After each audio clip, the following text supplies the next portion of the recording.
এই দুটো বিষয় বলতেছি এই জন্য, কারণ আলহামদুলিল্লাহ আজকে যারা বক্তব্য দিচ্ছেন তারা সবাই খুব সুন্দর করে কথা বলেন, সবাই সুবক্তা, খুব গুছায় কথা বলেন। তো আপনারা যদি ওনাদের বক্তব্যের মতো বক্তব্য আমার কাছে এক্সপেক্ট করেন তাহলে আসলে হবে না। আমার বক্তব্যটা আপনাদের একটু কষ্ট করে শুনতে হবে, একটু অবসরে বক্তব্য হবে, ভাঙাচোরা বক্তব্য হবে। এটা হলো দুইটা বিষয়। 3 নম্বর বিষয়টা হলো, আজকে কিছু বক্তব্যে কিছু কথা আসতে পারে যেগুলো কঠিন লাগবে কারো কাছে।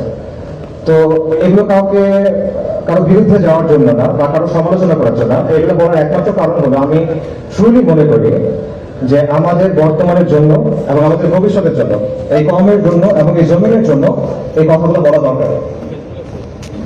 তো এই 3টা হলো ডিসক্লেইমার, ঠিক আছে? ডিসক্লেইমার শেষ, এখন আমি মূল কথায় যাচ্ছি। আচ্ছা, আমরা একটা ঐতিহাসিক সময় পার করতেছি। গত 40 দিনে এমন অনেক ঘটনা ঘটে গেছে যেটা আসলে কয়েক দশকে ঘটে না। একটা ব্রুটাল ব্লাডি প্রসেসের মধ্যে দিয়ে আমরা কিছু অর্জন পাইছি। খুনি হাসিনা, দিল্লির পাপেট হাসিনা, সে পালাইছে এবং তার যে সৈন্য সামন্ত আছে তারা গা ঢাকা দিছে। এবং এই পুরো প্রসেসটা এখনো আমরা আসলে বুঝতে পারছি কিনা আমি আসলে শিওর না। এভাবে we are still trying to make sense of it. এবং আমার ধরনের আমরা এখানে যারা আছি বেশিরভাগই এরকম কোনো এক্সপিরিয়েন্সের মধ্যে দিয়ে এর আগে যাই না। এবং আমরা নিজেদের মধ্যে অনেক কিছু ডিসকাস করতেছি, অনেক কথাবার্তা বলতেছি, যার উদ্দেশ্য হলো two make sense of the situation, যে আসলে কি হইলো এবং এটা কোথায় যাচ্ছে, রাইট? সো এই জায়গাটাতে দুটো কোয়েশ্চেন দিয়ে আমি আলোচনাটা শুরু করতে চাই। ফার্স্ট কোয়েশ্চেন হলো, আমরা অনেক কথাবার্তা শুনতেছি যে গণঅভ্যুত্থান, বিপ্লব, প্রতি বিপ্লব, সংস্কার। অনেকে বলতেছে আমরা স্বাধীন হয়েছি, এটা দ্বিতীয় স্বাধীনতা। অনেকে বলছে বিজয় আসছে। আমার কোয়েশ্চেনটা এখানে, প্রথম কোয়েশ্চেন হলো 15 জুলাই থেকে 5ই আগস্ট পর্যন্ত যে জিনিসটা হইল, এটা কি বিপ্লব ছিল কিনা, নাকি এটা অন্য কিছু ছিল? এটা একটা প্রশ্ন। সেকেন্ড যে প্রশ্নটা, সেটা হলো আমরা কি এখন স্বাধীন কিনা এবং এটাকে বিজয় কিনা? তো এই দুটা কোয়েশ্চেন গুরুত্বপূর্ণ কেন? এটা গুরুত্বপূর্ণ কারণ এগুলোর অ্যান্সারের উপর ডিপেন্ড করবে আপনি বর্তমানে কিভাবে বুঝতেছেন, এবং এটার উপর ডিপেন্ড করবে আপনি ভবিষ্যতের ব্যাপারে কিভাবে চিন্তা করবেন। তো এই প্রশ্নগুলোর কিছু অ্যান্সার নিশ্চয়ই আপনারা সবাই ভাবছেন, যে আমাদের ভাইরা বলছেন বিপ্লব হয়ে গেছে। তো আমি আমার মতো করে আমার কিছু চিন্তা আপনার সাথে শেয়ার করি। প্রথম প্রশ্ন হলো, এটা বিপ্লব ছিল কিনা? এই প্রশ্নের অ্যান্সার দেওয়ার আগে 3টা জিনিসের পার্থক্য আমাদের বুঝতে হবে। একটা হলো বিপ্লব, একটা হলো সংস্কার, একটা হলো ক্ষমতার পালাবদল বা ক্ষমতা পরিবর্তন। বিপ্লব কি? বিপ্লব হলো একটা সমাজ এবং একটা শাসন ব্যবস্থার মৌলিক পরিবর্তন, আমূল পরিবর্তন। এটা হলো বিপ্লব। সংস্কার হলো এটা লিমিটেড। সংস্কারের ক্ষেত্রে একটা বিরাজমান কাঠামো থাকে, বিদ্যমান কাঠামো থাকে, সেটার মধ্যে কিছু পরিবর্তন হয়, কিছু মেরামতি হয়, কিছু পুনর্গঠন হয়। এটা হলো সংস্কার। আর ক্ষমতার পালাবদল, এটা আপনারা সবাই বোঝেন, একজন গেল আরেকজন আসবে। আচ্ছা, তাও আমি বোঝানোর জন্য একটা এক্সাম্পল দিই। মনে করেন রাষ্ট্র ক্ষমতা হলো একটা চেয়ারের মতো বা একটা সিংহাসনের মতো। এই সিংহাসনের উপরে শাসক বসে থাকে। এখন আপনি এসে শাসককে এখান থেকে নামাই ফেললেন, ধাক্কা দিয়ে, টেনে, যেভাবে ইচ্ছা নামাই ফেললেন। এটা কি? এটা হলো সরকার পতন। আপনি তারপর চেয়ারে বসে গেলেন, এটা কি? ক্ষমতা দখল। চেয়ারে বসার পর আপনি চেয়ারটা রেনোভেট করলেন, নতুন করে বার্নিশ করলেন, নতুন করে রং করলেন, কোন জায়গায় ছিঁড়ে গেছিল সেলাই করলেন, কোন জায়গায় ঘুণ পোকা ছিল আপনি ওটা চেঞ্জ করলেন। এটা হলো সংস্কার। কিন্তু বিপ্লব কি? বিপ্লব হলো আপনি চেয়ারটা ডিসম্যান্টল করবেন, আপনি ওটা ভাঙবেন, নতুন করে তৈরি করবেন, এবং নতুন চেয়ারটা আগেরটার মতো হবে না, এটা ডিফারেন্ট হবে। এবং পুরোনো চেয়ার নাও হইতে পারে, ওটা টুল হইতে পারে, দিবান হইতে পারে। এটা হলো বিপ্লব। কাজে এই জায়গা থেকে যদি আমরা চিন্তা করি, তাহলে আমি আবার প্রশ্নটা করি, জুলাইয়ের আন্দোলন কি বিপ্লব ছিল কিনা? জুলাইয়ের আন্দোলন বিপ্লব ছিল না। আপনারা চিন্তা করে দেখেন এখানে কি হয়েছে। এখানে শুধুমাত্র একটা কাজে সাফল্য আসছে, সরকার পতন, হাসিনার পতন হয়েছে। কিন্তু ক্ষমতা দখলটাও কিন্তু হয় নাই। যারা বিপ্লবের নেতৃত্ব দিচ্ছে তারা কিন্তু ক্ষমতা দখল করে নাই। বরং একটা মিক্স ধরনের পাওয়ার শেয়ারিং হচ্ছে, এটা আমরা সবাই দেখতেছি এখন, রাইট? আচ্ছা, সংস্কারের ক্ষেত্রে আমরা এখন বলতে পারতেছি না আসলে সংস্কার কতটুকু হবে। It still remains to be seen. Probably সংস্কার হবে কিছু, নো ডাউট, বাট ডেফিনেটলি এখানে আসলে বিপ্লব হয় নাই। তাহলে এখন প্রশ্ন হলো, কেন এটা বিপ্লব হইল না? এতগুলো মানুষের কোরবানি, এত মানুষ অন্ধ হয়ে গেল, এত মানুষ পঙ্গু হয়ে গেল, এত কষ্ট, তাও এটা কেন বিপ্লব হয় নাই? এটার অ্যান্সারটা আসলে সহজ, কারণ এখানে কোনো বৈপ্লবিক আদর্শ ছিল না, এখানে কোনো বৈপ্লবিক পরিকল্পনা ছিল না, এখানে কোনো এরকম কোনো মতাদর্শ প্রতিষ্ঠার জন্য, কোনো আদর্শ বা আকীদা প্রতিষ্ঠার জন্য এই আন্দোলন হয় নাই। এখানে কোনো ম্যানিফেস্টো ছিল না, কোনো কিতাব ছিল না। ইনফ্যাক্ট মানুষ এখানে কোনো নেতার পিছনেও নামে নাই। ইনফ্যাক্ট এই পুরো আন্দোলনটার মজার বিষয় হলো যে মানুষ এখানে আসলে কোনো কিছু পরে নামে নাই, তারা এখানে নামছে বিরুদ্ধে। কিসের বিরুদ্ধে? মানুষ এখানে নামছে গণহত্যার বিরুদ্ধে, জুলুমের বিরুদ্ধে। মানুষ এখানে নামছে আবু সাইদের উপর যে গুলি চালানো হয়েছে সেটার বিরুদ্ধে। মানুষ নামছে মুগ্ধ, আসহাবুল ইয়ামিন, ফাইয়াজদের উপর পাখির মতো গুলি করার বিরুদ্ধে। মানুষ নামছে আওয়ামী মিথ্যাচারের বিরুদ্ধে। এই যে লাশের চেয়ে মেট্রোদের বেশি দাবি, এই বয়ানের বিরুদ্ধে মানুষ নামছে, আওয়ামী মিথ্যাচারের বিরুদ্ধে মানুষ নামছে, আওয়ামী জাহেলিয়াতের বিরুদ্ধে মানুষ নামছে, এবং শেখ হাসিনার বিরুদ্ধে মানুষ নামছে। কিন্তু মানুষ কোন বৈপ্লবিক আদর্শের জন্য নামে নাই। পুরো প্রসেসটা একবার চিন্তা করে দেখেন, কোথাও সংস্কার এটা কিন্তু একটা জনমানুষের ইস্যু না। মানুষ কিন্তু সমর্থন দিচ্ছে অবভিয়াসলি, বাট এটার জন্য মানুষ রাস্তায় নামতো না, রাইট? কিন্তু মানুষ শেষ পর্যন্ত নামলো কেন? কারণ হাসিনার লাগাম ছাড়া বক্তব্য, তার একটার পর একটা ব্লান্ডার, তার ব্রুটাল রিপ্রেশন, এইসবের কারণে শেষ পর্যন্ত মানুষ চিন্তা করলো যে এবার একটা এসপারেশন হইতে হবে, সীমস হোক, এভাবে আসলে একটা দেশ চলতে পারে না। এই কারণে মানুষ নামছে। এবং বেসিক্যালি শেখ হাসিনা পুরো দেশের মানুষকে তার বিরুদ্ধে আসলে ঐক্যবদ্ধ করছে। এটা ছিল এই বিপ্লবের গ্লু, মানে সরি এই মুভমেন্টের গ্লু। এটা ছিল এই মুভমেন্টের গ্লু, কোনো আদর্শ না।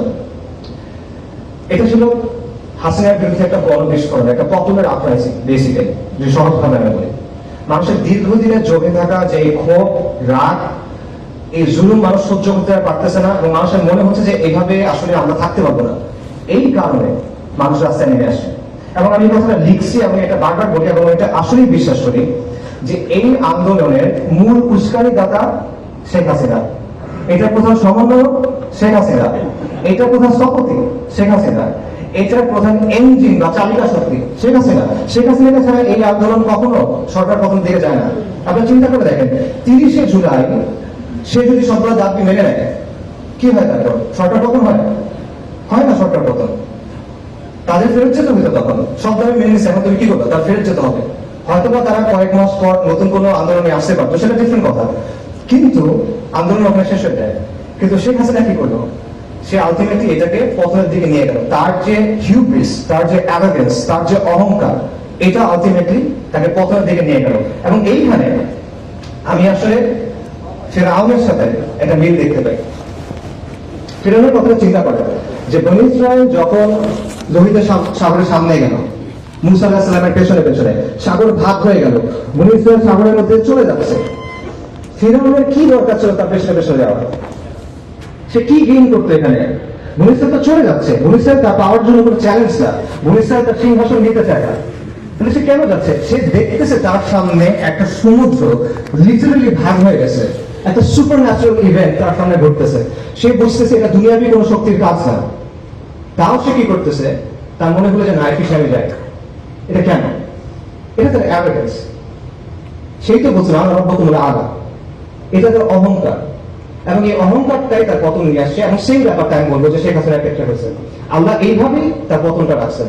এটা কত বলবো। এই আন্দোলন নিয়ে অনেক ধরনের তত্ত্ব আছে, অনেক ধরনের ষড়যন্ত্র তত্ত্ব আপনারা শুনবেন। যেমন ধরেন কেউ আমেরিকার কথা বলবে, কেউ কালার রেভলিউশনের কথা বলবে, কেউ এনইজির কথা বলবে। এবং এই কথাগুলো যে একেবারে মেরিট নাই আমি সেটা মনে করি না, এখানে কিছু মেরিট থাকতে পারে, but at the end of the day দুটো পয়েন্ট আমাদের স্বীকার করতে হবে। সে দুটো পয়েন্ট হলো, শেখ হাসিনার বিরুদ্ধে পুরা বাংলাদেশের অধিকাংশ মানুষ একসাথে হয়ে গেছিল, একটা ইজমা হয়ে গেছিল যে she must go. And second পয়েন্টটা হলো, দুনিয়া চালায় কে? আল্লাহ। আল্লাহ মালিকুল মুলক, আল্লাহ জাব্বার আল মুতাকাব্বির এবং আল্লাহ আল লতীফ আস-সাতর ওয়াল্লাহু গালিবুন আলা আমরি ওয়ালাকিন আকসারান নাসি লা ইয়ালামুন। আল্লাহ তার কর্ম সম্পাদনে প্রবল, যদি অধিকাংশ মানুষ জানে না। অনেক মানুষের অনেক পরিকল্পনা থাকে, মাখলুকের অনেক পরিকল্পনা থাকে, অনেক ষড়যন্ত্র থাকে, but at the end of the day কার ইচ্ছা বাস্তবায়ন হয়? ওয়া মাকারা ওয়া মাকারুল্লাহ ওয়াল্লাহু খায়রুল মাকিরিন। সবাই পরিকল্পনা করে, আল্লাহ পরিকল্পনা করে, আল্লাহর পরিকল্পনা বাস্তবায়ন হয়। ওয়ালা যালিকা ইল্লাল্লাহ ওয়া হুয়া আলা কুল্লি শাইইন কাদির। সো এই বিষয়টা আমাদের মাথায় রাখা দরকার। আমরা যেন একটা ব্যালেন্স পজিশনে থাকি। ব্যাপারটা যেন এমন না হয় যে আমরা চিন্তা করতেছি যে কেউ সেভিয়ার আসছে আসমান থেকে নেমে বাংলাদেশকে অনেক কিছু করে দিবে, এরকম কিছু আমরা চিন্তা করার দরকার নেই। আবার আমাদের এটাও চিন্তা করার দরকার নাই যে সবকিছুই মনে হয় ইলুমিনাতি করে বা আমেরিকা করে বা অমুক কেউ করে। ব্যাপারগুলো আসলে এরকম না। দুনিয়া কন্ট্রোল করেন আল্লাহ। যাই হোক, আমি মূল আলোচনা যেতে চাই। আমরা শুরু করছিলাম একটা প্রশ্ন দিয়ে, এটা বিপ্লব কি না? এটা বিপ্লব না। এটা ছিল শেখ হাসিনার বিরুদ্ধে গণবিস্ফোরণ। এটা ছিল হাসিনার পতনের ব্যাপারে মানুষের মধ্যে যে মনোভাব অলরেডি চলে আসছিল, সেটা একটা বাস্তবায়ন। এবং এই জন্যই মানুষ যখন বুঝতে পারছে যে আলটিমেটলি আর কোনো অপশন নেই, আমাদের রাস্তায় নেমে যেতে হবে, তখন হাসিনার পতনটা নির্ধারিত হয়ে গেছে। এটা হয়তো একদিন পরে হয়েছে, এক সপ্তাহ পরে হয়েছে, এটা এক বছর পরে হইতে পারতো, বাট প্রসেসটা শুরু হয়ে গেছিল। এবং একই কারণে এখন আমরা অনেক ধরনের কথা শুনতেছি যে সাহি সেকুলারিজম আসতে হবে, সাহি লিবারাল ডেমোক্রেসি আসতে হবে। এই ব্যাপারগুলো আসলে আসবে না। কেন আসবে না? কারণ মানুষ এগুলোর ব্যাপারে কেয়ার করে না, মানুষ এগুলো আসলে বোঝেও না, যারা বোঝে তারা চায়ও না। এগুলো হলো 72 সংবিধানের মতো একটা বিষয়, যেটা আপনি মানুষের গায়ের উপর রেখে চালিয়ে দিচ্ছেন। But at the end of the day, the people don't care about these things. So ultimately, অনেক কথাবার্তা আমরা শুনবো, নয় রাজনৈতিক বন্দোবস্ত, তারপর সেকুলারিজম, ভালো সেকুলারিজম, লিবারাল ডেমোক্রেসি, বাট এগুলো আসলে আসবে না। কিছু সংস্কার হয়তো আসতে পারে, কিছু সংস্কার আসতে পারে। প্রবাবলি আমরা হয়তো দেখতে পাবো যে কেউ 2 টার্মের বেশি প্রধানমন্ত্রী হবে না, এরকম কিছু হতে পারে। প্রধানমন্ত্রীর অফিস এবং প্রেসিডেন্টের অফিস একটা পাওয়ার ব্যালেন্স হয়তো আসতে পারে, এটা হতে পারে, সমস্যা নেই। বাট অনেক গ্রাউন্ড ব্রেকিং কোনো চেঞ্জ আসবে, এটা মনে করার কারণ আমি দেখি না। এটা হলো ফার্স্ট কোয়েশ্চেনের অ্যান্সার। সেকেন্ড কোয়েশ্চেন যেটা, সেটা হলো এটা কি বিজয় কিনা, এটা কি স্বাধীনতা কিনা? এই প্রশ্নের অ্যান্সারটা আসলে অলরেডি স্পষ্ট হয়ে যাওয়া উচিত। তাও এটা আসলে বিজয় না, এটা সর্বোচ্চ একটা আংশিক বিজয় আমরা বলতে পারি, বাট এটা কোনো অর্থে, কোনো সেন্সে এটা সামগ্রিক বিজয় হতে পারে না। এটা কেন পারে না? এটার অনেকগুলো রিজন আছে, বাট আমি কিছু রিজন একটু আগে আলোচনায় চলে আসছে, বাট আমি আরো কয়েকটা রিজন বলি। প্রথম কারণটা হলো পোস্ট কলোনিয়াল স্টেট, উত্তর ঔপনিবেশিক রাষ্ট্র, একটা কঠিন বাংলা শব্দ। এটা একটা কারণ যে এই কাঠামোটা রেখে আপনি আসলে কখনো স্বাধীন হতে পারবেন না। এটা মানে কি? এটা মানে সহজভাবে বলি, একসময় এটা ছিল আমাদের রাজত্ব, এটা আমাদের রাজত্ব ছিল। এটা পারফেক্ট ছিল না, এখানে অনেক সমস্যা ছিল, কিন্তু এটা আমাদের রাজত্ব ছিল। কিন্তু তারপর ফিরিঙ্গিরা আসছে, ব্রিটিশরা আসছে, ইউরোপিয়ানরা আসছে, এবং তারা এসে আমাদেরকে তাদের গোলাম বানাইছে, তারা এসে আমাদেরকে তাদের দাস বানাইছে, এবং তাদের একটা সিস্টেম আমাদের উপর চাপাই গেছে। এইটাই হলো কলোনিয়াল রাষ্ট্র। এবং এই কলোনিয়াল রাষ্ট্রের মূল উদ্দেশ্য হলো দুটা, একটা হলো কন্ট্রোল, একটা হলো এক্সপ্লয়টেশন, নিয়ন্ত্রণ এবং শোষণ। আর কোনো উদ্দেশ্য নেই। কলোনিয়াল যে ব্যুরোক্রেসি বা আমলাতন্ত্র, এটার উদ্দেশ্য ছিল এই দুটা। কলোনিয়াল যে পুলিশ, এটার উদ্দেশ্য ছিল এই দুটা। কলোনিয়াল যে সেনাবাহিনী, এটার উদ্দেশ্য ছিল এই দুটা। আজকে ফিরিঙ্গিরা নাই, ওরা চলে গেছে, অনেক আগে চলে গেছে, কিন্তু ওদের যে সিস্টেম সেটা রয়ে গেছে। আজকে আমাদের যে ব্যুরোক্রেসি আছে, সেটা কলোনিয়াল ব্যুরোক্রেসির কন্টিনিউয়েশন, ধারাবাহিকতা। আজকে আমাদের যে পুলিশ বাহিনী আছে, সেটা কলোনিয়াল পুলিশ বাহিনীর ধারাবাহিকতা। এবং উপমহাদেশের যে সেনাবাহিনীগুলো আছে, এগুলো সবগুলো ব্রিটিশ ইন্ডিয়ান আর্মির ধারাবাহিকতা। এটা ভেঙেই মানে এটা থেকেই পাকিস্তান আর্মি এবং ইন্ডিয়ান আর্মি হয়েছে, এবং দেন সেখান থেকে বাংলাদেশ আর্মি হয়েছে। এগুলো হিস্টোরিক্যাল ফ্যাক্ট, কেউ ডিনাই করতে পারবে না। সো যেই কাঠামোটা তৈরি হয়েছিল নিয়ন্ত্রণের জন্য এবং কন্ট্রোল করার জন্য, সেই কাঠামোটাকে রেখে দিয়ে আপনি আসলে কিভাবে স্বাধীন হবেন, কিভাবে বিজয়ী হবেন, এটা পসিবল না। এটা গেল একটা রিজন। আরেকটা রিজন হলো মডার্ন স্টেট ইটসেলফ। এই যে আমি নিয়ন্ত্রণের কথা বললাম আর শোষণের কথা বললাম, এটা কিন্তু শুধু কলোনিয়াল রাষ্ট্রের বৈশিষ্ট্য না, এটা মডার্ন স্টেটের বৈশিষ্ট্য। আধুনিক যে রাষ্ট্র, সেটা ইনহেরেন্টলি একটা ডমিনেটিং, কন্ট্রোলিং, অথরিটেরিয়ান মেশিনারি। এটা এমন একটা যন্ত্র যার উদ্দেশ্য হলো শোষণ করা এবং নিয়ন্ত্রণ করা। এবং এটা শুধুমাত্র আমাদের মতো তৃতীয় বিশ্ব বা গ্লোবাল সাউথের দেশগুলোর জন্য না, এটা পুরো বিশ্বে। আমাদের দেশে একটা ধারণা আছে যে হাসিনার যে সেকুলারিজম ওটা ছিল দলিত সেকুলারিজম বা মওদুদ সেকুলারিজম, আর আমেরিকাতে যেটা আছে বা ইংল্যান্ডে যেটা আছে বা মতান্তরে ফ্রান্সে যেটা আছে এটা হলো সাহি সেকুলারিজম।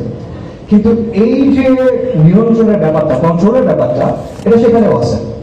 এখানে অনেক একাডেমিক আলোচনা আছে, আমি সেই আলোচনায় যাবো না। আমি আপনাদের একটা এক্সাম্পল দেবো, যে এক্সাম্পলটা আপনারা সবাই দেখছেন, সেটা হলো কোভিড। কোভিডের কথা চিন্তা করে দেখেন, বিশেষ করে লকডাউন এবং ভ্যাকসিনের কথা। আচ্ছা, সেকুলারিজম এবং লিবারাল ডেমোক্রেসি আপনাকে অনেক সুন্দর সুন্দর কথা বলবে, স্বাধীনতা, অধিকার, এরকম অনেক কথা বলবে। বাট লকডাউনের সময় কি হচ্ছে চিন্তা করে দেখেন তো, একদিনের মধ্যে আপনার সব অধিকার, আপনার সব স্বাধীনতা নাই, শেষ। আপনি ঘরের বাইরে যেতে পারবেন না, চাকরিতে যেতে পারবেন না, মসজিদে যেতে পারবেন না। কারো বাপ মারা গেছে, সে বাপকে দাফন করতে যেতে পারতেছে না। কারো বাচ্চা হসপিটালে, সে তার কাছে যেতে পারতেছে না। এটা কি? এটা টোটাল কন্ট্রোল আপনার জীবনের উপরে।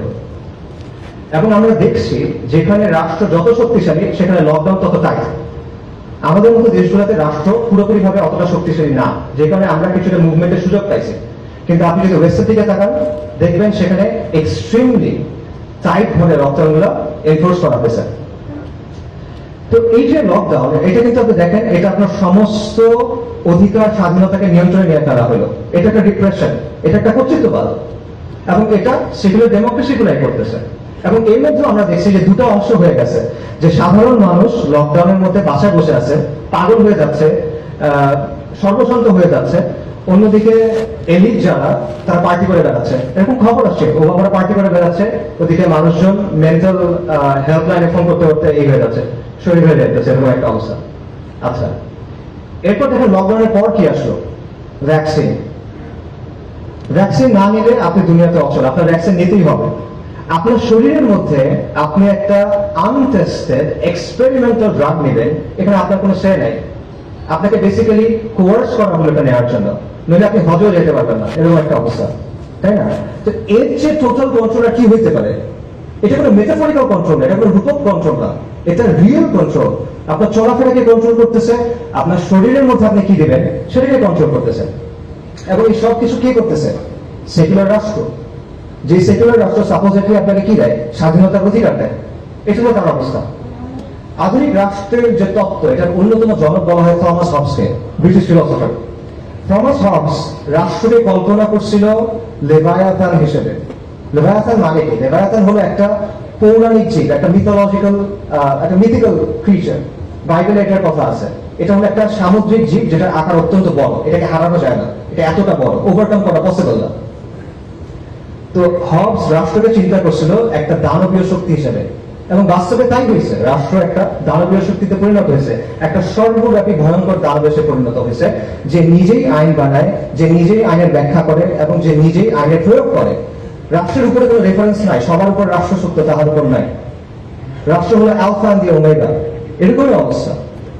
এবং আপনার জন্ম থেকে মৃত্যু পর্যন্ত প্রতিটা পদে পদে রাষ্ট্র আপনাকে নিয়ন্ত্রণ করতে চায়, রাষ্ট্র আপনাকে সার্ভেইল করতে চায়। বার্থ সার্টিফিকেট থেকে ডেথ সার্টিফিকেট, আপনার কল হিস্ট্রি থেকে আপনার চ্যাট লগ, আপনার ব্রাউজিং ডেটা, সবকিছু, আপনার মানে প্রত্যেকটা ট্রানজাকশন, আপনার ইনকাম ট্যাক্স, প্রতিটা জিনিসে রাষ্ট্র এসে হাত ঢোকায়। সে নিয়ন্ত্রণ করতে চায়, সে সার্ভেইল করতে চায়। এবং এইটাই হলো পৃথিবীর ইতিহাসে আপনি খুঁজে পাবেন না যে এই মাত্রার নিয়ন্ত্রণ, এই মাত্রার এক্সপ্লয়টেশন কোন সিস্টেমের মাধ্যমে হয়েছে, যেটা সেকুলার সিস্টেমের মাধ্যমে হয়েছে। কাজেই এই, এবং এটাই হলো আসলে আধুনিক রাষ্ট্রের সভরেন্টির অর্থ। সার্বভৌমত্বের কথা আমরা বলি না, এটাই হলো সার্বভৌম শক্তির সত্যিকারের অর্থ। সার্বভৌম শক্তির প্রকৃত রূপ হলো এটা। যারা আপনারা জানতেছেন এই ব্যাপারে, একজন জার্মান ফিলোসফার ছিল কার্ল শ্মিট, আপনারা তার লেখা পড়ে দেখতে পারেন, সেই ব্যাপারে খুব ডিটেইলে আলোচনা করছেন। আজ পর্যন্ত এটা কোনো রিফিউটেশন আসে নাই, কারণ এটাই বাস্তব, এটাই সভরেন্টির অর্থ। কাজে আধুনিক রাষ্ট্রের মধ্যে আপনি আসলে কখনো মুক্তি পাবেন না, বিজয় পাবেন না। আধুনিক রাষ্ট্রকে কি দিবে? সে আপনাকে গাঁজা খাওয়ার স্বাধীনতা দিবে, মদ খাওয়ার স্বাধীনতা দিবে, জিনা করার স্বাধীনতা দিবে, এলজিবিটি স্বাধীনতা দিবে। এগুলো দিয়ে সে আপনাকে ভুলায় রাখবে, কিন্তু আসল স্বাধীনতা সে আপনাকে দিতে পারবে না। মজার ব্যাপার হলো, আজকে আমাদের এখানে যারা অনেক বৈপ্লবিক কথাবার্তা বলতেছে, তাদের দাওয়াতের মধ্যে আসলে বৈপ্লবিক কিছু নাই। তারা বেসিক্যালি ওয়েস্ট থেকে ধার করা কিছু টার্মিনোলজি এবং কিছু ধারণা প্রচার করতেছে, এবং এমন সব টার্মিনোলজি এবং ধারণা যেগুলো ওয়েস্টে অলরেডি অবসলিট হয়ে গেছে, তামাদি হয়ে গেছে। ওয়েস্টে আপনি দেখেন liberal democracy is on the retreat. পুরো পশ্চিমা বিশ্বে এখন একদিকে ফার রাইট, অন্যদিকে ফার লেফট, অর্থাৎ উগ্র ডানপন্থী এবং উগ্র বামপন্থীদের উত্থান হচ্ছে, এবং এই দুটোর মাঝখানে যেটা আছে ভ্যানিলা, সেটা হলো লিবারেল ডেমোক্রেসি। এটার আবেদন হারাচ্ছে। এবং মাল্টিপোলার বিশ্বের কথা আপনারা সবাই শোনেন, মাল্টিপোলার বিশ্বে লিবারেল ডেমোক্রেসির ভাগ নেয়, এবং এটার যে বয়ানগুলো আছে অলরেডি এগুলো সব ভেঙে যাচ্ছে। লিবারেল ডেমোক্রেসির প্রধান একটা বয়ান হলো মানবাধিকার। গাজা জেনোসাইডে আমরা দেখছি যে মানবাধিকারগুলো আসলে কিছু নাই। গাজাতে কি হয়েছে আমরা জানি, এটা আসলে বলতে গেলে ট্রমাটিক একটা এক্সপিরিয়েন্স হয়ে যাবে। মানে বাবা তার বাচ্চার কাছে গেছে, বাচ্চার ডেড বডি নাই, পলিথিনের ভিতরে করে সে ছিন্ন বিচ্ছিন্ন কিছু অংশ নিয়ে আসতেছে। মানবাধিকার কোথায়? যারা মানবাধিকার কথা সবচেয়ে বেশি বলে তারা হলো ইসরায়েলকে উইপেন্স দিচ্ছে, পলিটিক্যাল ক্লাউড দিচ্ছে, রাইট? সো মানবাধিকার কোথায়? মানবাধিকার বেসিক্যালি একটা আদর্শিক হাতিয়ার, যেটা ইউজ করে ওয়েস্ট তাদের জিওপলিটিক্যাল ইন্টারেস্ট অ্যাডভান্স করে, তাদের নিজেদের স্বার্থ হাসিল করে। একই কথা আন্তর্জাতিক আইনের ক্ষেত্রে। কই আন্তর্জাতিক আইন কই? ইসরায়েল নানা জায়গায় গিয়ে অ্যাটাক করতেছে, কনসুলেটের ভিতরে গিয়ে অ্যাটাক করছে, যেটা কখনো হয় নাই। কই আইন কোথায়? নাই আইন। এগুলো রেটরিক, যেগুলো ওয়েস্ট তাদের ইচ্ছা মতো ইউজ করে, তারপর পাওয়া দেয়। কিন্তু আমরা এগুলো বিশ্বাস করে বসে আছি, এবং আমরা মনে করছি এটা মনে হয় অনেক বৈপ্লবিক কিছু একটা। এবং ফাইনালি আপনি দেখেন গাজা এটাও প্রমাণ করছে যে ডেমোক্রেসি অ্যাকচুয়ালি ওয়ার্ক করে না। কেন এটা আমি বলতেছি? দেখেন ওয়েস্টে অনেক মানুষ কিন্তু গাজা জেনোসাইডের বিপক্ষে, তারা এটার বিরুদ্ধে রাস্তায় মার্চ করছে, তারা প্রতিবাদ করছে, এটা আপনি স্বীকার করতে হবে, এবং আমরা এটা অ্যাপ্রিসিয়েট করি, তাদের হেদায়েত করে। কিন্তু তাও তারা এটা বন্ধ করতে পারতেছে না। অনেক মানুষের বিরুদ্ধে, কিন্তু তারা এটা বন্ধ করতে পারতেছে না। এটা কেন? কারণ তারা যাকেই ভোট দিচ্ছে দেখা যাচ্ছে যেই ক্ষমতায় আসতেছে সে জায়নিজদের পকেটে, এবং সে গ্লোবাল এলিটদের পকেটে। তার মানে হলো ডেমোক্রেসির মধ্যেও আবারও ডেমোক্রেসির যেটা আতুরঘর, সেই জায়গাতেও এটা আসলে জনগণের আকাঙ্ক্ষার প্রতিফলন করতে পারে না। ডেমোক্রেসি নিয়ে আপনি অনেক সুন্দর সুন্দর কথা বলতে পারেন, but at the end of the day it can be hacked. It can be hacked very easily, যেটা আমরা দেখতেছি। কাজে এত কিছুর পর যারা ওই মানধাত্তা আমাদের লিবারেল ডেমোক্রেসির কথা বলতেছে অনেক বৈপ্লবিক বয়ান হিসেবে, তারা আসলে ওদের ট্রেন্ডটা বুঝতেছে না হয়তো, এবং তারা একটা ডেট এক্সপায়ার্ড মাল বিক্রি করার চেষ্টা করতেছে। তারা বিপ্লবের কথা বলতেছে, বাট তারা পশ্চিমা প্যারাডাইম থেকে বের হতে পারতেছে না। তাদের মধ্যে পশ্চিমা আদর্শ নিয়ে এক ধরনের ফিক্সেশন আছে, তাদের মধ্যে পশ্চিমা থিওরি নিয়ে এক ধরনের ফেটিশিজম আছে। পশ্চিম যেটা বলছে ওটাই সঠিক, পশ্চিম যেটা বলছে ওটাই সমাধান, অল্প স্বল্প কিছু চেঞ্জ করতে হবে। লিবারেল ডেমোক্রেসির বাংলা ক্যারেক্টারিস্টিক্স এটা হলে হয়ে যাবে, এইগুলো তাদের প্রস্তাবনা। তো এগুলো করে আসলে আলটিমেটলি কোনো সমাধান হবে না। তো আমরা যদি আগের কথা ফেরত যাই, এটা কি বিজয় ছিল কিনা, এটা মুক্তি ছিল কিনা? না, এটা ছিল না। যদি সহি সেকুলারিজম বা সহি লিবারেল ডেমোক্রেসি আসে, যেটা আসবে না, যদি আসে তাও সেটা বিজয় এবং মুক্তি হবে না। তাহলে মুক্তি কিসে? বাস্তবতা হলো আমাদের মুক্তি এবং পুরো বিশ্বের মুক্তি হলো ইসলামের মধ্যে। এটা আমি রেটরিক্যালি বলতেছি না, আমি শুনি এটা বিশ্বাস করি, এটা ইসলামের মধ্যে। আল্লাহর গোলামি মেনে নেওয়ার মধ্যেই হলো সৃষ্টির মুক্তি। কথাটা অনেকটা প্যারাডক্সিক্যাল লাগতে পারে যে গোলামির মধ্যে মুক্তি কিভাবে, কিন্তু এটাই বাস্তবতা। এটা 100% একটা লজিক্যাল কথা। কেন লজিক্যাল কথা?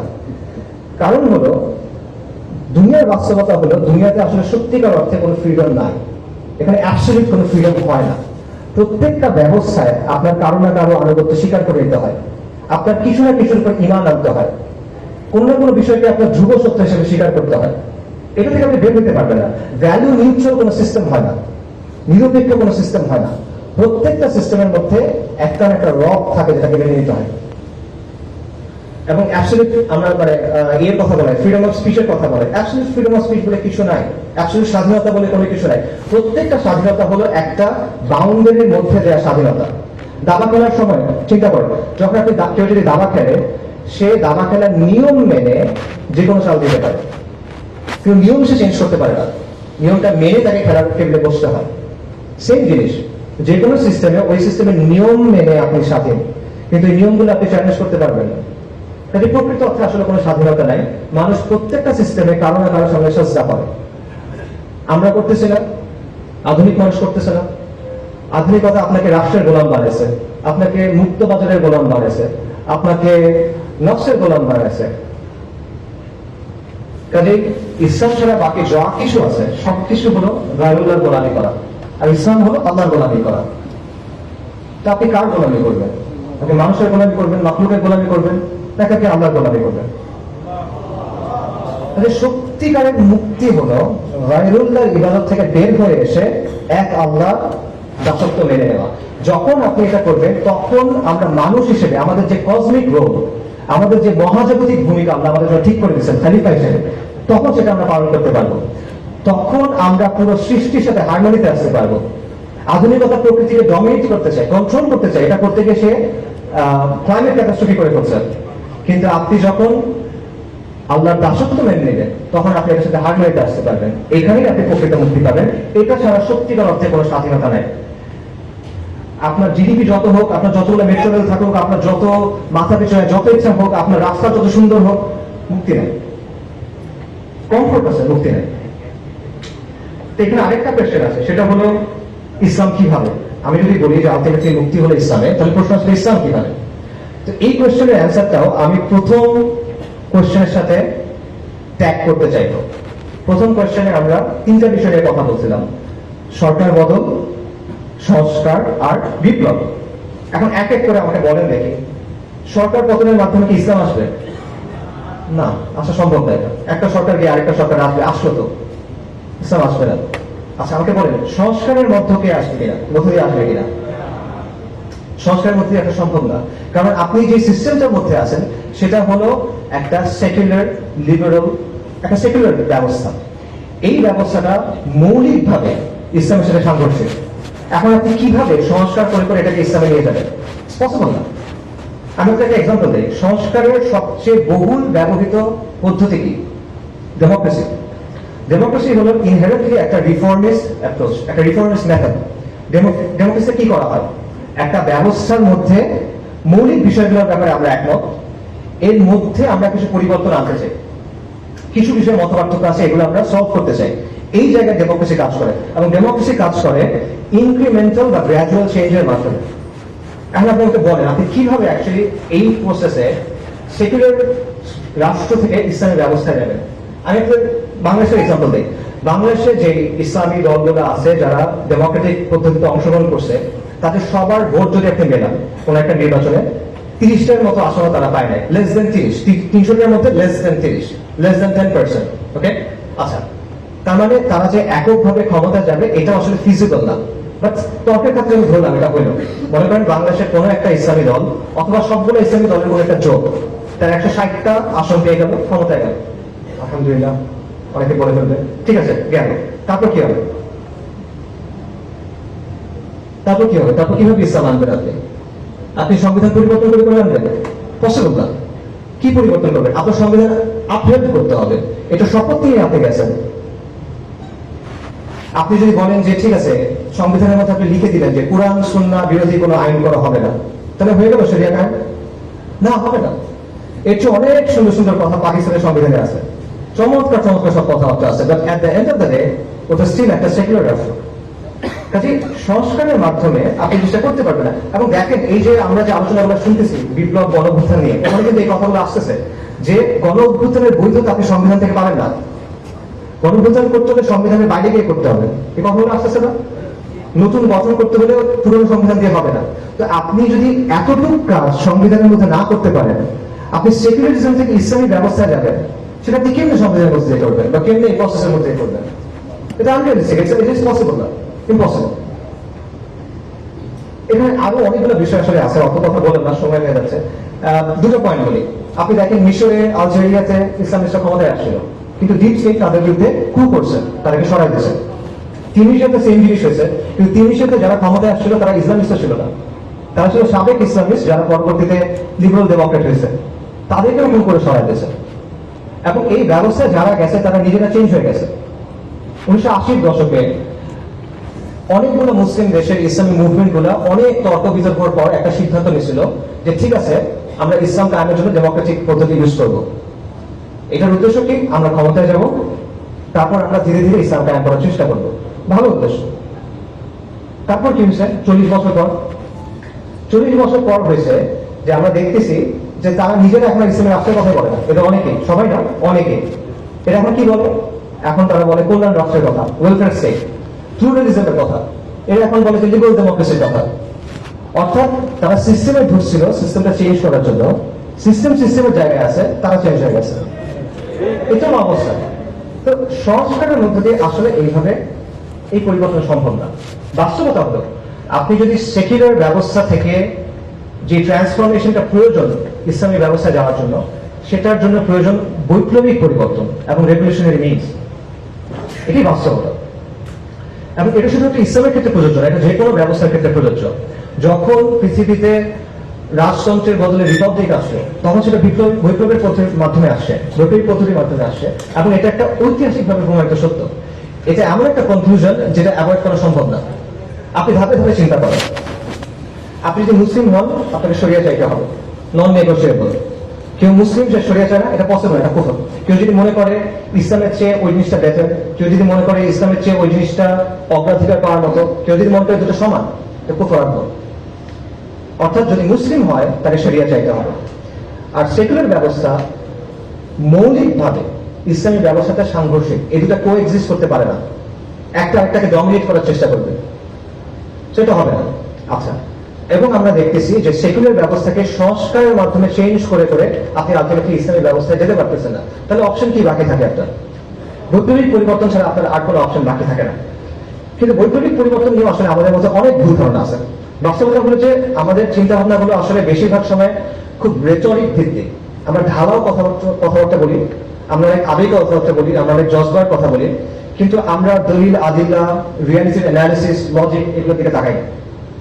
আমরা অনেক সময় চিন্তা করি যে বিপ্লব মনে হয় একটা ওভারনাইট ব্যাপার, রাতারাতি হয়ে যাবে। অথবা আমরা মনে করি যে আমি যা করতেছি করতে থাকবো, একদিন ডাক দিবে কেউ একজন, বিপ্লব হয়ে যাবে। তারপরে একদম না। আসলে এখানে কিছু ম্যাটেরিয়াল কন্ডিশনস আছে, অথবা আপনি বলতে পারেন যে এখানে কিছু আসবাবের দুনিয়ার কিছু শর্ত আছে যেটা আপনার পূরণ করতে হবে। সেটা পূরণ না করলে আপনারা পারবেন না। একটা এক্সাম্পল দেই, পানি কখন ফুটে? পানির বয়লিং পয়েন্ট কত? 100 ডিগ্রি সেলসিয়াস। এটা কি মুমিনের জন্য একরকম, কাফেরের জন্য আরেক রকম? না, এটা সবার জন্য সেম। কেন সেম? আল্লাহ দুনিয়ার নিজাম আল্লাহ ঠিক করে দিচ্ছেন, এভাবে সবার জন্য এটা সেম। তো সমাজ এবং রাষ্ট্রের মধ্যেও এরকম কিছু ম্যাটেরিয়াল কন্ডিশনস আছে যেটা আপনার পূরণ করতে হবে। এই জিনিসটা আপনি আবেগ বা জজবা দিয়ে আমরা হকের উপর আছি, জাস্ট এই বিষয়টা দিয়ে আপনি বাইপাস করতে পারবেন না। এই রিকোয়ারমেন্ট আপনাকে ফুলফিল করে আসতে হবে। হ্যাঁ, এমন হইতে পারে যে কাফেরদের জন্য যে রিকোয়ারমেন্ট, সেখানে আমাদের কিছু অ্যাডিশনাল রিকোয়ারমেন্ট থাকতে পারে। যেমন আমাদের ইমানি, আমাদি, শারঈ, আকাইদি কিছু রিকোয়ারমেন্ট থাকবে, যেটা একটা কমিউনিস্টের থাকবে না।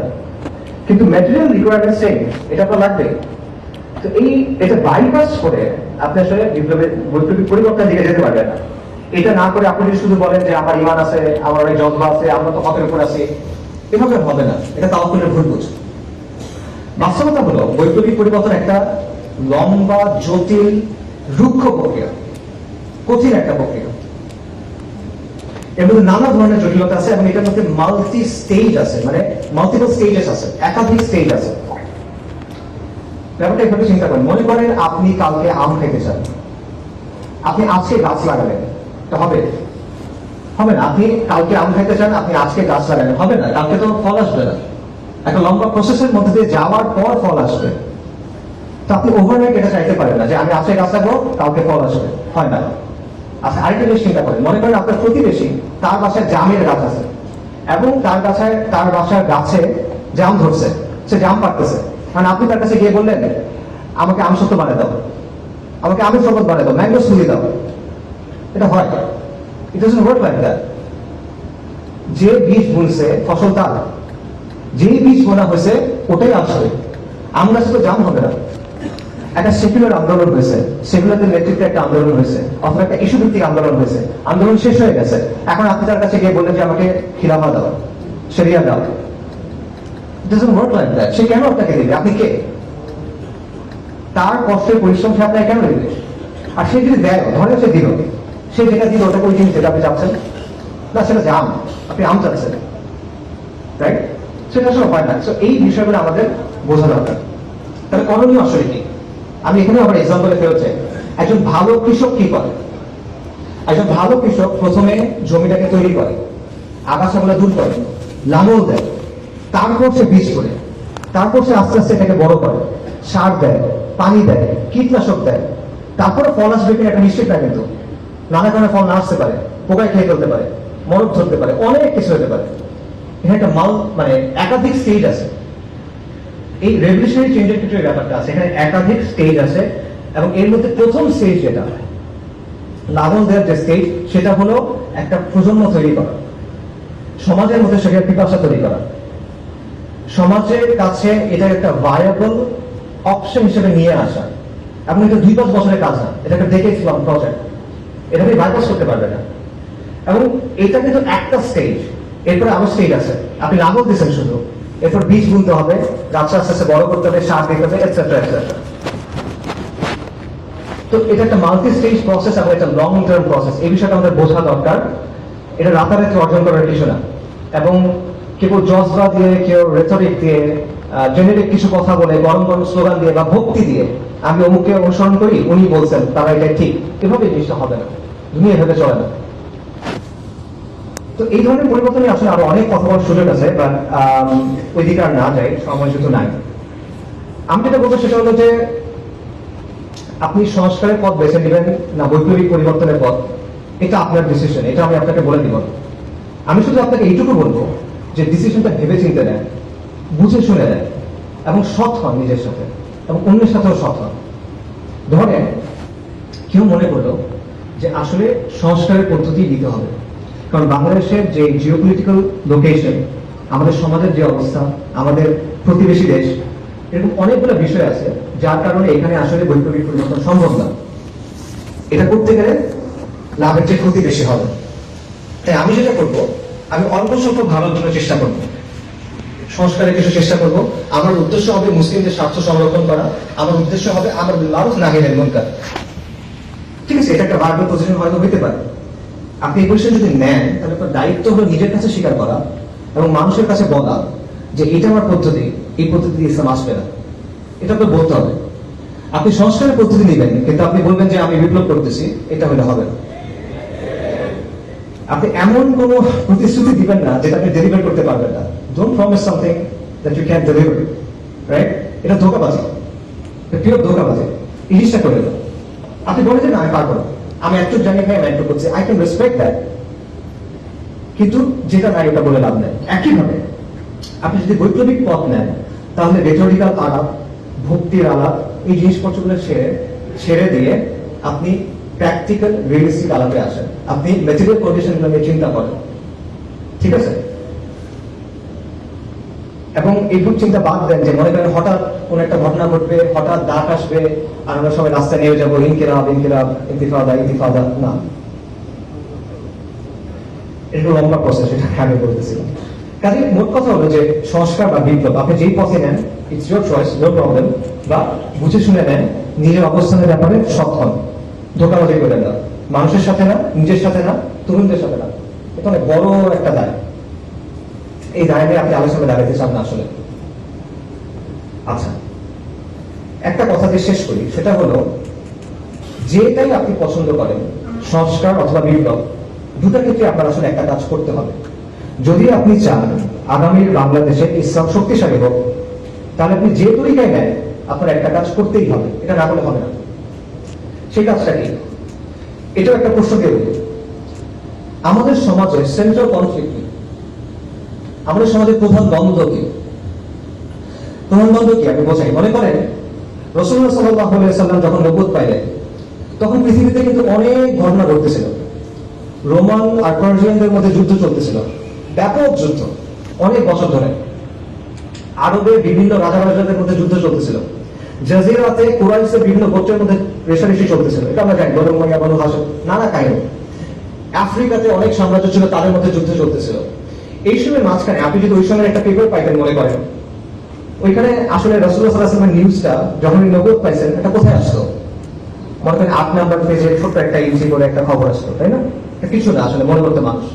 But at the end of the day এটাই ছিল মূল ঘটনা। যদি আমরা পৃথিবীর একটা হিস্ট্রি দেখি, রাসূলুল্লাহ সাল্লাল্লাহু আলাইহি ওয়াসাল্লাম হলেন বা আম্বিয়ায়ে কেরাম হলেন মূল ক্যারেক্টার, এবং তাদের সাথে যেগুলো ঘটতেছে এগুলো হলো মূল স্টোরি লাইন, বাকি সবকিছু হলো সাইড ক্যারেক্টার, সাইড কোয়েস্ট, পার্শ্ব চরিত্র, রাইট? তার মানে ওই সময় পৃথিবীতে মূল কনফ্লিক্ট কোনটা ছিল? ইমান বনাম শিরক, তাওহীদ বনাম শিরক, ইমান বনাম কুফর। That's it. সিমিলারলি আপনার চিন্তা করতে হবে যে আমাদের সমাজে মূল কনফ্লিক্ট কোনটা। কারণ আপনি যখন মূল কনফ্লিক্টে ফোকাস করবেন তখন আপনি একটা সমাজকে একটা পরিণতির দিকে নিতে পারবেন, নইলে পারবেন না। তো আমাদের সমাজে সেন্ট্রাল কনফ্লিক্ট কোনটা? আমরা অনেক কথাবার্তা বলি। আগে বলা হতো আমেরিকা বনাম বিএনপি, ভারত বনাম আমেরিকা, বা ভারত বনাম চায়না, শাহবাগ বনাম অ্যান্টাই শাহবাগ, ফ্যাসিজম বনাম অ্যান্টাই ফ্যাসিজম, অনেক কথা বলা হয়। এগুলো কোনোটাই আমাদের সমাজের সেন্ট্রাল কনফ্লিক্ট না। এগুলো যদি সলভ হয়ে যায় তাও আপনি বুঝে পাচ্ছেন না, মুক্তি পাচ্ছেন না, যেটার কথা আমরা বললাম। মনে করেন প্রো ইন্ডিয়া গভর্নমেন্ট চলে গিয়ে একটা প্রো আমেরিকান গভর্নমেন্ট আসলো, সমাধান হয়েছে? মনে করেন ফ্যাসিস্ট গভর্নমেন্ট চলে গিয়ে একটা অ্যান্টাই ফ্যাসিস্ট গভর্নমেন্ট আসলো, সমাধান হয়েছে? মনে করেন কালকে থেকে শাহবাগ নাই বাংলাদেশে, সমাধান হবে? পাকিস্তানে তো শাহবাগ নাই, পাকিস্তানে তো শান্তি রেখে তৈরি এই সেকুলাররা নাই, কিন্তু সেখানে তো লিবারেল সেকুলারের সমাজটা নিয়ন্ত্রণ করে। বাংলাদেশের আগে পাকিস্তানে ট্রান্সজেন্ডার আইন পাস হয়ে গেছে, কিভাবে? সেখানে তো শাহবাগই নাই। তো শাহবাগই ভ্যানিশ করে দেন, আপনার সমস্যার সমাধান হচ্ছে না। সমাধান হলো মূল কনফ্লিক্টের জায়গাটা, এবং মূল কনফ্লিক্টটা হলো ইসলাম বনাম সেকুলারিজমের দ্বন্দ্ব, আল্লাহর আইন বনাম গায়রুল্লাহর আইনের দ্বন্দ্ব, আল্লাহর শরিয়া বনাম মানুষের শরিয়ার দ্বন্দ্ব, ইসলাম বনাম মানুষের বানানো তন্ত্র মন্ত্রের দ্বন্দ্ব। এটাই হলো মূল কনফ্লিক্ট। আল্লাহ আযজা কোরআনে কি বলছেন? সব আম্বিয়া কিরামকে কোন দাওয়াত দিয়ে পাঠানো হয়েছে? নবী রাসূলকে কোন দাওয়াত দিয়ে পাঠানো হয়েছে? আল্লাহ যখন বলেছে ওয়ালাকাদ বাআসনা ফি কুল্লি উম্মাতিন রাসূলান আন ইয়াবুদুল্লাহা ওয়াসতানিবুত তাগুত, আমি প্রত্যেক উম্মার কাছে রাসূল প্রেরণ করছি এই মর্মে যে তোমরা আল্লাহর ইবাদত করো, তাগুতকে বর্জন করো। কুফর বিত তাগুত বা ঈমান বিল্লাহ। এখন আপনি আমাকে বলেন, যদি আপনি আল্লাহর উপর বিশ্বাস হারেন তাহলে আপনি আল্লাহর আইনকে বাদ দিতে পারবেন? এটা পসিবল? পসিবল না। আপনি যদি আল্লাহর উপর বিশ্বাস হারেন আপনি গায়রুল্লাহর আইন মেনে দিতে পারবেন? পসিবল না। তাহলে আপনি যদি ঈমান বিল্লাহ এবং কুফর বিত তাগুত চান তাহলে অবশ্যই আপনাকে মানতে হবে যে ইসলাম এবং সেকুলারিজমের মধ্যে একটা প্রচন্ড দ্বন্দ্ব আছে, এবং এটাই আসলে সবচেয়ে বড় দ্বন্দ্ব। আপনাকে কেউ বাধ্য করতেছেন আজকে যে তুমি গিয়ে লাত মারাত উজ্জার সামনে গিয়ে সিজদা করো, কেউ আপনাকে বলতেছে না যে তুমি হুবলের সামনে গিয়ে একটা জিনিস কোরবানি করো, কেউ বলবে না। কিন্তু সে কি বলবে? আল্লাহর আইন ছাড়ো, গায়রুল্লাহর আইন ধরো, সেটা আপনাকে বলবে। সো এটি হলো সেন্ট্রাল কনফ্লিক্ট, এবং এই বিষয়টাকে আমাদের দাওয়ার মূল ভিত্তি বানাইতে হবে, এবং আমাদেরকে এটা সমাজের মূল প্রশ্নে পরিণত করতে হবে, যেটা আমরা পারি নাই। এখানে আমরা স্পেকটাকুলারলি ফেল করছি। বাংলাদেশের সাধারণ মানুষ যখন তার ভবিষ্যৎ নিয়ে চিন্তা করে সে কি বলে? দেখেন সে কিসের কথা বলে? সে বলে ডেমোক্রেসির কথা, সে ভোটের কথা বলে, সে অর্থনীতির কথা বলে, কিন্তু সে কিন্তু শরিয়ার কথা বলে না। এটা সেকুলারদের সাফল্য যে তারা তাদের স্লোগান, তাদের চিন্তাগুলো মানুষের কাছে পৌঁছে দিতে পারছে, এবং আমাদের ব্যর্থতা যে এত ইম্পর্টেন্ট একটা বিষয় আমরা মানুষের কাছে পৌঁছে দিতে পারি নাই। কাজে যদি আমরা ইসলামের বিজয় চাই তাহলে, অথবা আমরা ইসলামকে শক্তিশালী করতে চাই, আবারও বলতেছি, আপনি সংস্কার চান অথবা আপনি বিপ্লব চান, এই কাজটা আপনার করতেই হবে। ইসলাম এবং সেকুলারিজমের মধ্যে যে দ্বন্দ্ব, এটাকে আপনার সমাজের সেন্ট্রাল কনফ্লিক্টে পরিণত করতে হবে। বাকি সবকিছু সেকেন্ডারি। হ্যাঁ, অবশ্যই ব্যক্তি পর্যায়ে আপনি দাওয়া করবেন ঈমান, আমল, আকীদা, অফকোর্স এটা বাদ যাবে না। বাট যখন আপনি সামষ্টিক পর্যায়ে যাবেন, সমাজের কথা বলবেন, তখন এটা আপনার দাওয়ার মূল কেন্দ্র হতে হবে। পাশাপাশি আরেকটা জিনিস আপনাকে করতে হবে, সেটা হলো মানুষের জীবনের সাথে যে জড়িত যে বিষয়গুলো আছে, যেগুলো নিয়ে মানুষ কনসার্ন, সেগুলো নিয়ে আপনার কথা বলতে হবে, এবং সেটা বলতে হবে ইসলামের জায়গা থেকে। এবং এটাও নবী রাসূলদের দাওয়ার সুন্নাহ। নবী রাসূলগণ তাওহীদের দাওয়াত দিয়েছেন, অবশ্যই সত্য। একই সাথে তারা কিন্তু সমাজের জুলুম এবং অনাচারের বিরুদ্ধে কথা বলছেন। ফিরআউন বনী ইসরাইলকে বন্দী করে রাখছিল, তাদের উপর জুলুম করতেছিল। আল্লাহ যখন মূসা আলাইহিস সালামকে ফিরআউনের কাছে পাঠালেন, মূসা আলাইহিস সালাম গিয়ে কি বললেন? আল্লাহর ইবাদত করো, আল্লাহর উপর ঈমান আনো, বনী ইসরাইলের উপর জুলুম করা বন্ধ করো, বনী ইসরাইলকে ছেড়ে দাও। লূত আলাইহিস সালাম তার কওমকে কি বললেন? যে তোমরা এই বিকৃত কাজ ছেড়ে দাও। তারা কিন্তু ঈমান আনে নাই তখনও, তাও তিনি এটা বলতেছেন। শুআয়ব আলাইহিস সালাম মাদিয়ানবাসীকে কি বলছেন? যে তোমরা আল্লাহর উপর ঈমান আনো এবং ওজনে কম দিও না, পরিমাপে কম দিও না, কারণ ওটা ছিল ওই সময়ের সবচেয়ে বড় সমস্যা। কাজে এটা পরিষ্কার যে নবী রাসূলগণ শুধুমাত্র তাদের জাতিকে তাওহীদের দাওয়াত দেন নাই, পাশাপাশি সমাজের যে বিরাজমান সমস্যাগুলো ছিল, বড় বড় সমস্যা, সেগুলো নিয়ে তারা কথা বলছেন, এবং এটা আপনাকেও করতে হবে। এটা আম্বিয়া কেরামের দাওয়াত সুন্নাহ, এবং এটা আমাদের করতে হবে। আমরা বলি যে ইসলাম হল কমপ্লিট কোড অফ লাইফ, তাহলে দ্রব্যমূল্যের সমস্যা, বেকারত্বের সমস্যা, যে বিষয়গুলো নিয়ে মানুষ পেরেশান থাকে, এগুলো ইসলামের মধ্যে নাই, এগুলো শরিয়ার বিষয় না। আপনি এগুলো নিয়ে কথা বলবেন না, কেন বলবেন না? তাহলে এটা Islamic complete core of life কিভাবে হলো? আপনার কথা তো আপনার কাজের সাথে মিলবে না তখন। তো এই কাজটা আমাদের করতে হবে, এবং এটা শুধু আবারও আমি বলতেছি, এটা শুধু ঢালাও বক্তব্য দিয়ে হবে না। আপনার প্র্যাকটিক্যাল সমাধান তার সামনে আনতে হবে, আপনার প্র্যাগম্যাটিক সমাধান তার সামনে আনতে হবে ইসলামের জায়গা থেকে। আপনি এটা বললে হবে না যে ইসলাম সব সমস্যার সমাধান দেয়। আপনার বলতে হবে ইসলাম অমুক সমস্যার সমাধান এভাবে দেয়, এবং এটা হলো বেস্ট সমাধান। এটা আপনার বলতে, এবং এইভাবে এমনভাবে আপনার মানুষের সামনে ইসলামী ব্যবস্থার একটা ভিশন তুলে ধরতে হবে, যাতে করে মানুষ যখন চিন্তা করে ভবিষ্যৎ নিয়ে, তখন সে মনে করবে যে হ্যাঁ আমি সরি আছে। এটা আমরা করি না। এখানে আমাদের অবস্থান জিরোর কাছাকাছি, হয়তো 1%, 100 মধ্যে। আমার মনে হয় 1% না। সামারি করি, আপনার উদ্দেশ্য সংস্কার হোক অথবা বিপ্লব। যদি আপনি আগামী বাংলাদেশে ইসলামকে শক্তিশালী করতে চান, আপনার দুটা কাজ করতেই হবে। প্রথম কাজটা হলো ইসলাম ও সেকুলারিজমের যে দ্বন্দ্ব, এটা সমাজের মূল দ্বন্দ্বে পরিণত করতে হবে। এটাকে দ্বন্দ্ব হিসেবে চিহ্নিত করতে হবে, এটাকে দাওয়ার মূল কেন্দ্রবিন্দু বাড়াতে হবে, এবং এটাকে সমাজের মূল প্রশ্নে পরিণত করতে হবে। কার্যকরীভাবে মানুষের কাছে সেটা আপনার পৌঁছায় দিতে হবে, এবং শুধুমাত্র সমালোচনার মাধ্যমে না, গঠনমূলক আলোচনার মাধ্যমে। শুধু সমস্যা নিয়ে কথা বললে হবে না, সমাধানের কথা বলতে হবে, এবং শরীয়তকে একটা ভায়াবল অপশন হিসেবে আপনার প্রেজেন্ট করতে হবে। দ্বিতীয়ত, সমাজের মধ্যে যে জুলুম আছে, যে অনাচার আছে, যে বিষয়গুলো নিয়ে মানুষ কনসার্ন, সেগুলো নিয়ে আপনার ইসলামের বেসিসে তার পাশে গিয়ে দাঁড়াতে হবে, তার সাথে কথা বলতে হবে, এবং এই দুইয়ের সংমিশ্রণে আপনি সামাজিক শক্তি অর্জন করতে পারবেন। এবং এই জন্য আমাদের আসলে অনেক নতুন নতুন উদ্যোগ নিতে হবে, এবং আমাদের we have to think outside the box। আমাদের দেশে আলহামদুলিল্লাহ অনেক দিনই কাজ হয়, এবং এগুলো খুবই প্রয়োজনীয়, এগুলো চলুক, কিন্তু আপনার এখানে একটা শূন্যস্থান আছে, এটা বুঝতে হবে। এই শূন্যস্থান পূরণ করার চেষ্টা করতে হবে, এবং এই জন্য অনেক ইনিশিয়েটিভ দরকার, এই জন্য প্রচন্ড ডেডিকেটেড ভাবে কাজ করার মানুষ দরকার, পাগল হয়ে কাজ করবে এমন মানুষ দরকার। You have to be relentless, you have to be tireless, and you have to be proactive. আর কোনো অপশন নাই আসলে। এবং এটার অংশ হিসেবে কিছু কিছু উদ্যোগ নেওয়া হচ্ছে। একটা উদ্যোগের কথা আপনারা হয়তো জানেন, একটা লিফলেট আপনারা পাইছেন, ইসলামিক সোশ্যাল অ্যাক্টিভিস্ট নেটওয়ার্ক। ইনশাআল্লাহ এটার ব্যাপারে আপনারা এরপরে আরো জানবেন, এবং আমরা আশা করবো যে আপনারা এটার সাথে থাকবেন, সামিল থাকবেন, এটাকে সাপোর্ট করবেন।